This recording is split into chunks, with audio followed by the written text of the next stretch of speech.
ಒಟ್ನಲ್ಲಿ ಇವಾಗ್ಲಾದ್ರೂ ಈ ತಂದೆನ ಬಿಡಿಸ್ಕೊಂಡ್ ಬಂದೆ, ಸಂತೋಷ. ಅಷ್ಟೊಂದ್ ಸಂತೋಷ ಪಡ್ಬೇಡಿಯಪ್ಪ. ನಿಮ್ಮನ್ನ ಆಚೆ ಕರ್ಕೊಂಡ್ ಬಂದಿದ್ದು ನಿಮ್ಗೋಸ್ಕರ ಅಲ್ಲ, ನನ್ಗೋಸ್ಕರ. ಏನೋ ಏನೇ ಇವಳು ಹೇಳ್ತಾ ಇರೋದು? ಅವಳನ್ನೇ ಕೇಳ್ರಿ. ಅರ್ಥ ಆಯ್ತು ಕಣೆ. ನನ್ನ ಅಗತ್ಯ ಇಲ್ಲ ಅಂದ್ರೆ ನನ್ ಬಿಡ್ಸಕ್ ಬರ್ತಾ ಇರ್ಲಿಲ್ಲ ಅಲ್ವಾ ನೀನು? ಹೇಳು, ನನ್ನ ಅಗತ್ಯ ಏನಿದೆ? ಈ ಸಲ ನಾನು ಯಾವ ಜೈಲ್ ಕಳಿಸ್ಬೇಕು ಅಂತಿದ್ಯಾ? ಸಬ್ ಜೈಲ್ಗಾ, ಸೆಂಟ್ರಲ್ ಜೈಲ್ಗಾ? ಭಯ ಪಡ್ಬೇಡಿಯಪ್ಪ. ಈ ಸಲ ನೀವು ಒಳಗ್ ಹೋಗೋ ಪರಿಸ್ಥಿತಿ ಬರೋದೇ ಇಲ್ಲ, ಬರಕ್ ಬಿಡೋದು ಇಲ್ಲ. ಇಷ್ಟು ಧೈರ್ಯ ಕೊಟ್ಟಲ್ಲ, ಅಷ್ಟು ಸಾಕು. ಇವಾಗ ಹೇಳು, ನಿನ್ಗೇನ್ ಬೇಕು?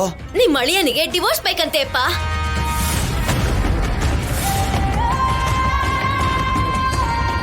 ಆದ್ರೂ ಅವನ್ ಕೇಳ್ದ ಅಂತ ಇಲ್ಲಿವರೆಗೂ ತಗೊಂಡ್ ಬರೋದು ಯಾಕೆ?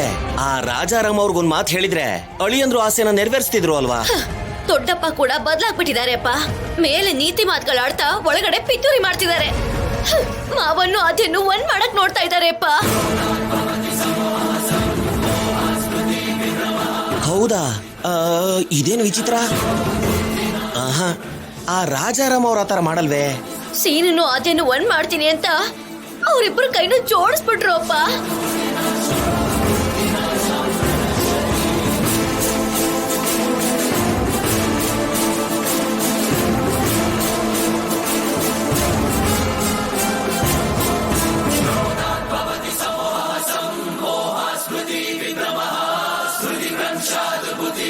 ಆವಾಗ ನೀನ್ ಕೈ ಕಟ್ಕೊಂಡು ಯಾಕೆ ನಿಂತ್ಕೊಂಡೆ? ಇದು ಅನ್ಯಾಯ, ಅಕ್ರಮ ಅಂತ ಹೇಳಿ ಎಲ್ರನ್ನು ಬೀದಿಗೆಳ್ದು ಪ್ರಶ್ನೆ ಮಾಡ್ಬೇಕಲ್ವಾ? ಟೈಮ್ ಚೆನ್ನಾಗಿದ್ದಿದ್ರೆ ಹಾಗೆ ಮಾಡ್ತಿದ್ದೆ. ಟೈಮೇ ಹಾಳಾಗಿ ಎಲ್ಲ ನನ್ನ ತಲೆ ಮೇಲೆ ಕೂತಿದೆ. ನಾವು ಕೊಟ್ಟಿದ್ ಒಡವೆ ರೋಲ್ಡ್ ಗೋಲ್ಡ್ ಅಂತ ಮಾವನ್ಗೆ ಗೊತ್ತಾಗಿ ಹೋಗಿದೆ ಅಮ್ಮ.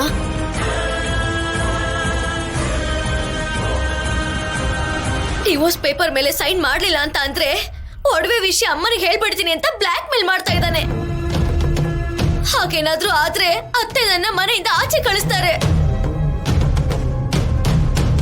ಅವಾಗ ಆ ರಾಜಾರಾಮ್ ನಮ್ 3 ಜನರ ಮೇಲೂ ಚೀಟಿಂಗ್ ಕೇಸ್ ಹಾಕಿ ಜೈಲು ಕಳಿಸ್ತಾರೆ ಕಣೆ. ಚಾರು, ಊಹೆ ಮಾಡ್ಕೊಂಡ್ರೇನೆ ಭಯ ಆಗ್ತಿದ್ಯೆ. ಊಹೆ ಭಯ ತರಿಸಬಹುದು, ಆದ್ರೆ ಅದ್ ನಡೀದೇ ಇರೋ ತರ ತಡೆದು ಅದಕ್ಕೆ ಬೆಂಕಿ ಹಚ್ಬೇಕು ಅಮ್ಮ. ಹೇಗ್ ಮಾಡ್ತೀಯ ಚಾರು? ಕಷ್ಟ ಅಲ್ವಾ? ಹೀಗಿದ್ರೆ ಕಷ್ಟನೇ ಅಪ್ಪ. ಅದಕ್ಕೆ ಗೇರ್ನು ಬದಲಾಯಿಸ್ತಾ ಇದ್ದೀನಿ, ದಾರಿನೂ ಬದಲಾಯಿಸ್ತಾ ಇದ್ದೀನಿ. ಈ ಚಾರು ಇನ್ನೊಂದು ಆಂಗಲ್ನ ಆ ಕುಟುಂಬದವ್ರಿಗೆ 3D ಅಲ್ಲಿ ತೋರಿಸ್ತೀನಿ.